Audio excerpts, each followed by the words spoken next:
Oke.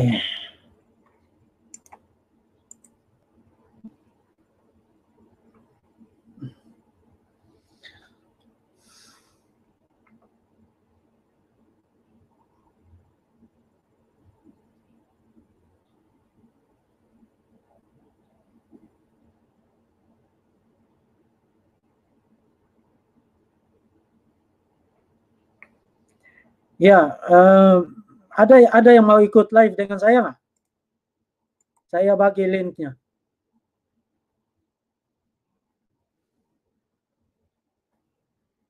Silakan, mungkin 2 atau 2 orang lah ya.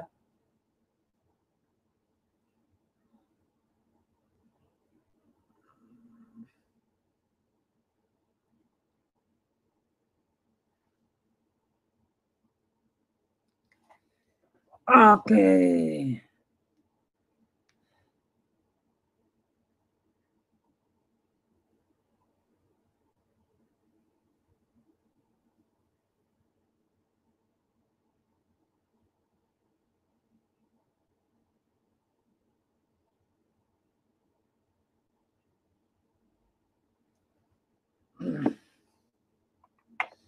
Ada yang mau ikut saya live?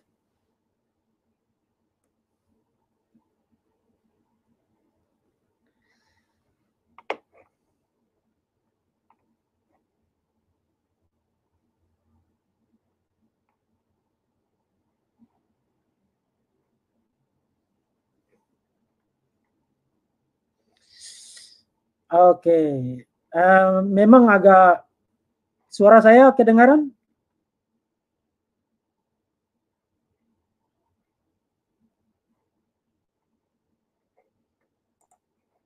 Apakah suara saya kedengaran? Oke. Sama sekali tidak ada argumen. Kalau ada yang mau live dengan saya, silakan.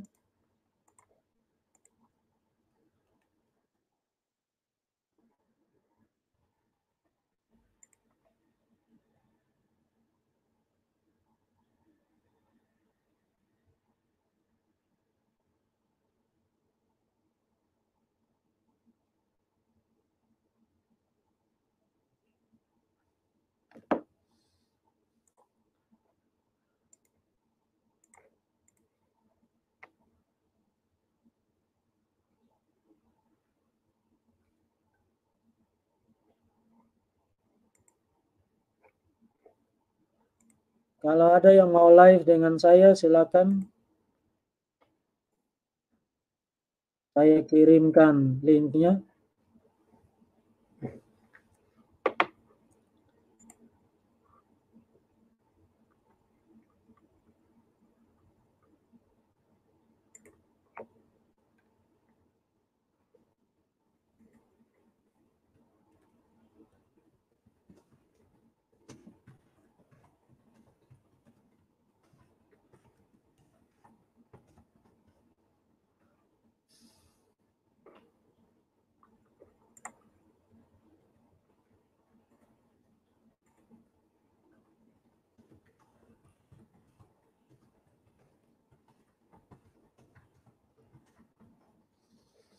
Oke.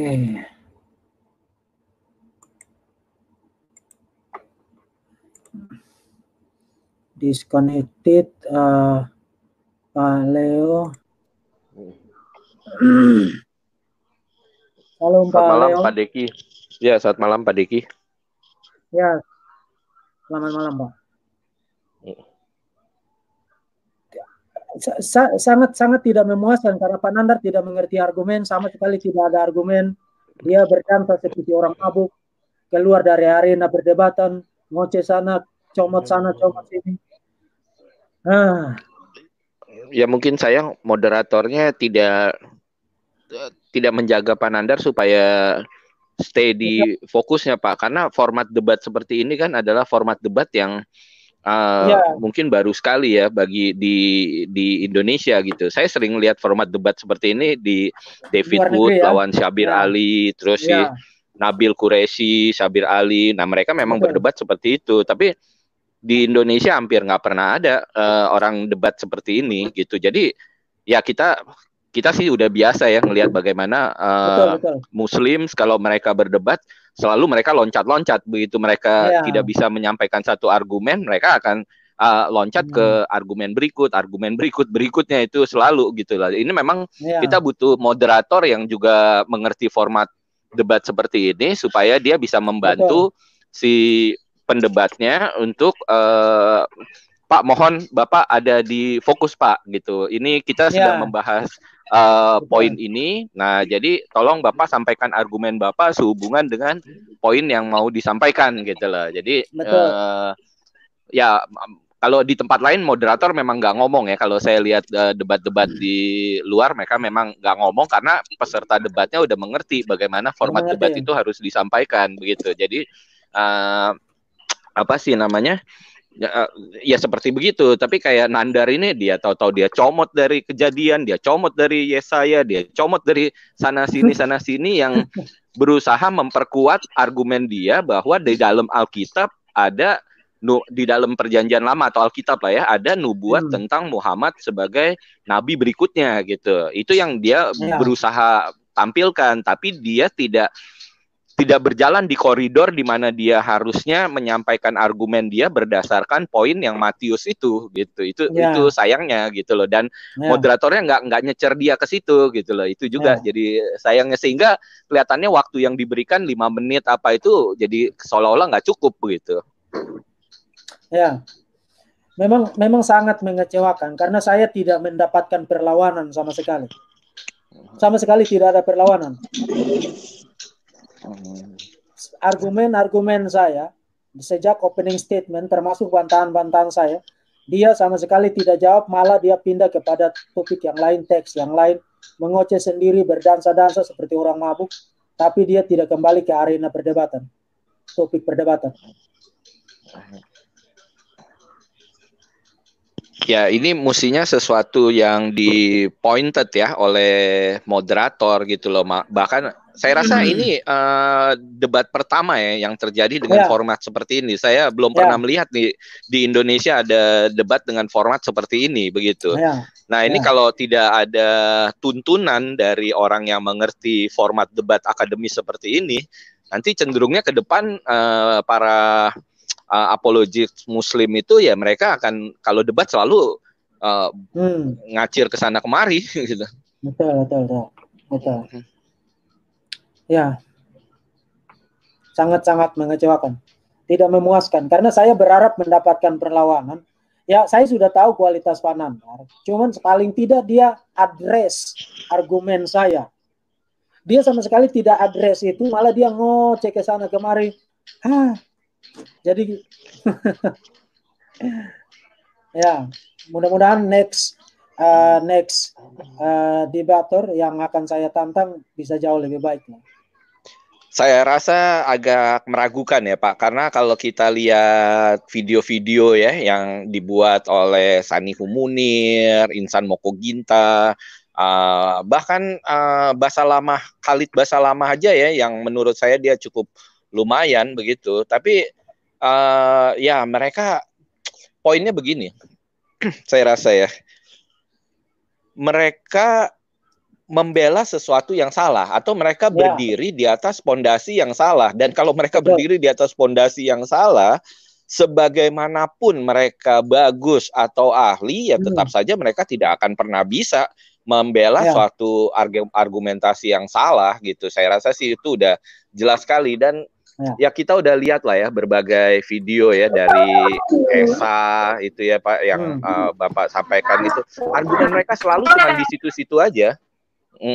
Yang selalu bergeraknya di situ di Ulangan 18, Yesaya 42.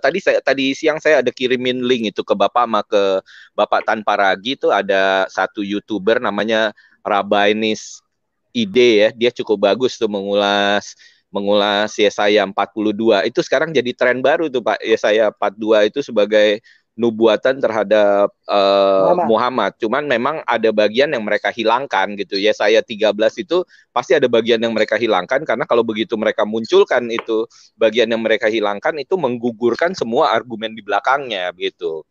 Dan ya memang sangat mengecewakan ya integritas dari rekan-rekan Muslim ini. Kita harus mengatakan bahwa dalam segala kejujuran ya mereka tidak punya integritas gitu loh, sama untuk sekali berani mengutip sesuatu ya secara jujur, mengutip secara akurat, tidak secara melakukan akurat, tidak melakukan misrepresentasi. Itu betul-betul kualitas basic semacam itu saja mereka tidak punya. Let alone critical thinking. Kualitas basic untuk menjaga integritas dalam menggunakan sources, sumber-sumber saja mereka tidak punya. Sama sekali tidak punya. Begitu mereka quote sesuatu, pasti mereka akan violate itu, akan quote out of context, membuatnya berarti sesuatu yang sama sekali tidak dimaksudkan oleh teks itu.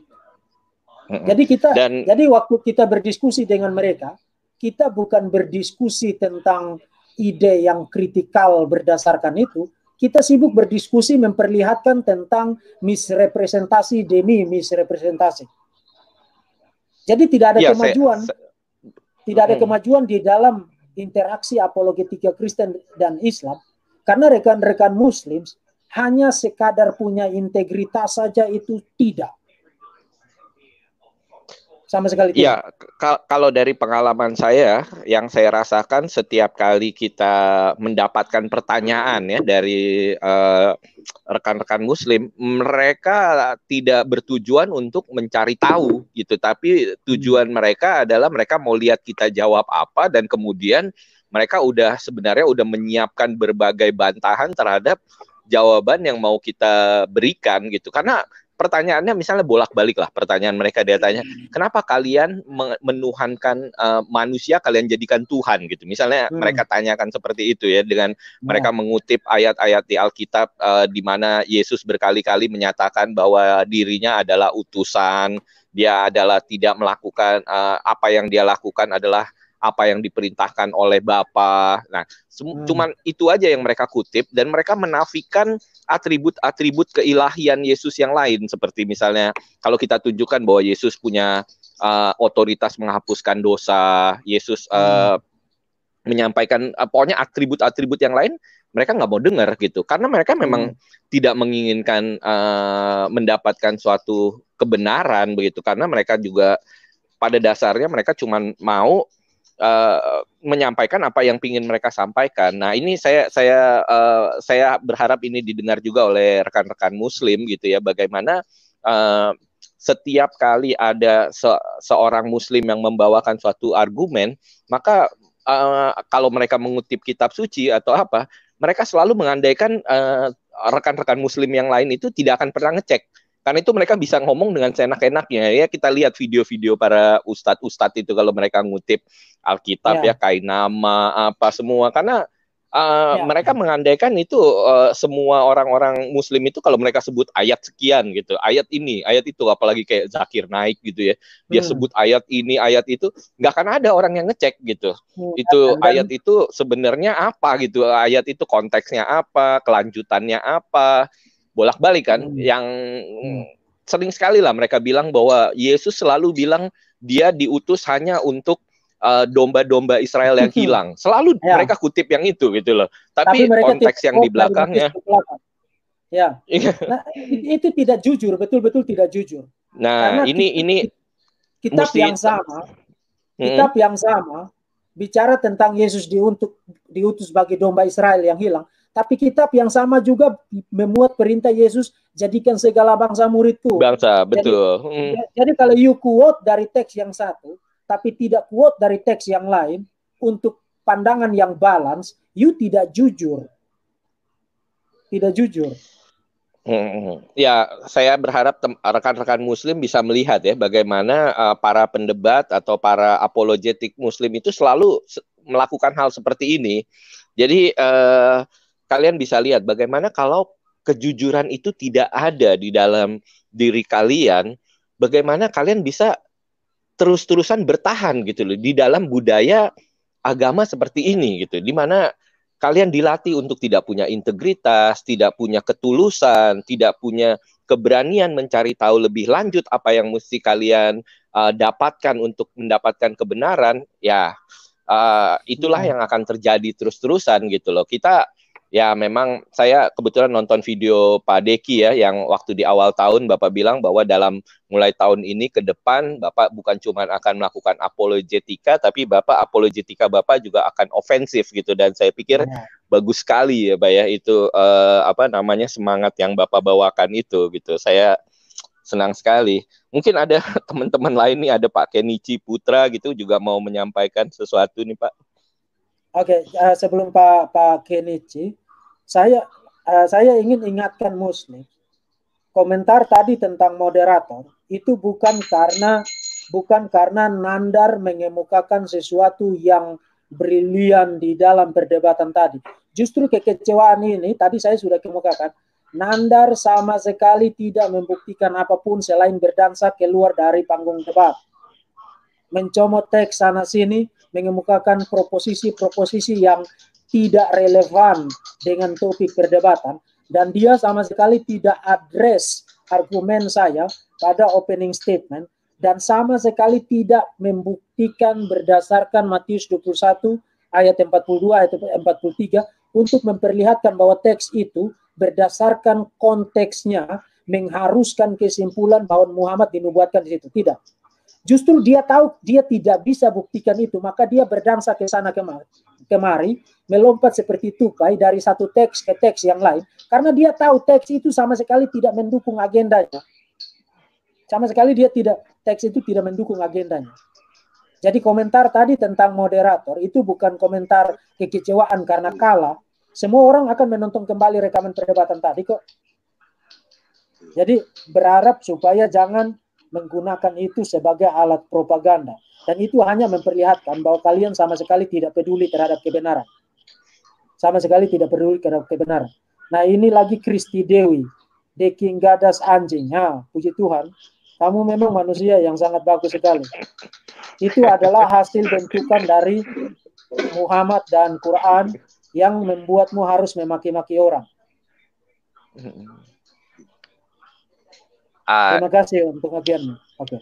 Ya, saya juga menyampaikan kepada teman-teman Kristen ya, kita lihat bagaimana dari tetangga kita itu selalu suka menyampaikan komentar-komentar yang seperti itu, dan ya marilah kita menjadi orang yang lebih besar untuk tidak pernah, memang emosional ya, untuk kita selalu gatel tangan kita membales ya komentar-komentar seperti itu, tapi saya rasa kita harus memulai suatu budaya untuk menjadi orang yang lebih besar dan tidak melakukan hal-hal seperti itu gitu. Ya, oke, Pak Kenichi mau menyampaikan sesuatu, Pak Kenichi? Ya, malam Pak Verbum. Malam Pak. Selamat malam Pak. Yang melihat tadi perdebataannya saya tidak melihat ada argumen yang tepat untuk menguatkan bahwa ada nubuatan Muhammad di dalam Alkitab. Yang saya lihat hanya berupa penggiringan opini dia gitu loh. Seperti ada nama Ahmad, seperti itu aja lah. Kita itu sepertinya digiring-giring ke situ dengan ayat yang disesuaikan dengan dia. Cuman itu aja sih saya lihat Pak. Jadi maksudnya ya Muslim ini ilmu teologinya nih ya, saya melihat hanya dari selama saya berdebat hanya digiring ke arah-arah apa yang dia maksud untuk merujuk kepada Al-Qur'annya gitu loh Pak. Lah selalu diarah-arahkan ke situ, lari-larinya ke Al-Qur'annya lagi gitu loh. Jadi saya tidak mendapatkan sesuatu dari Nandar. Nandar itu sebenarnya tidak ada ilmunya aja, Pak. Ya, sama sekali tidak ada. Sama sekali tidak ada. Tidak ada. Dia quote dari Perjanjian Lama dan dalam bahasa Ibrani. Tapi saya tadi sudah bilang, kita tidak akan menghabiskan waktu untuk bahas orang bisa bahasa Ibrani atau tidak. Karena kita bahas tentang apa yang dikatakan teks, konsep apa yang kita hendak bangun untuk membangun argumen mengenai topik debat ini. Sebab kalau ngomong penguasaan bahasa Ibrani dan Yunani, saya studi teologi sudah 22 tahun. Saya mengajar bahasa Ibrani, mengajar bahasa Yunani. Itu sebabnya tadi di dalam perdebatan itu saya bilang, kalau sekadar menghafal itu tidak membuktikan orang bisa bahasa Ibrani dan bahasa Yunani. Karena kalau saya suruh dia parsing setiap kata-kata bahasa Ibrani Yunani yang dia quote, dia pasti tidak bisa. Bahkan parsing itu apa saja dia tidak tahu. Karena dia tipikal Ahmad Dedat, tipikal Zakir Naik yang menghafal berdasarkan bunyi. Dan orang menghafal kata atau klausa atau kalimat bahasa Ibrani Yunani itu tidak membuktikan dia bisa bahasa Ibrani dan Yunani. Karena bisa bahasa Ibrani dan Yunani itu membutuhkan pengetahuan yang jauh lebih besar ketimbang sekadar orang menghafal kata-katanya di dalam bahasa Ibrani dan bahasa Yunani.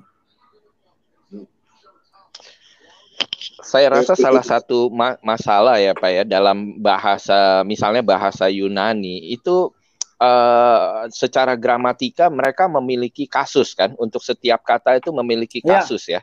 Nah ini konsep kasus ini adalah sesuatu yang susah sekali untuk dimengerti kalau apalagi kalau orang cuma belajar bahasa Inggris, karena dalam bahasa Inggris pun kasus ya paling cuma ya masih ada Pak, kayak misalnya I itu menjadi me itu kan masih ada, tapi sangat sederhana.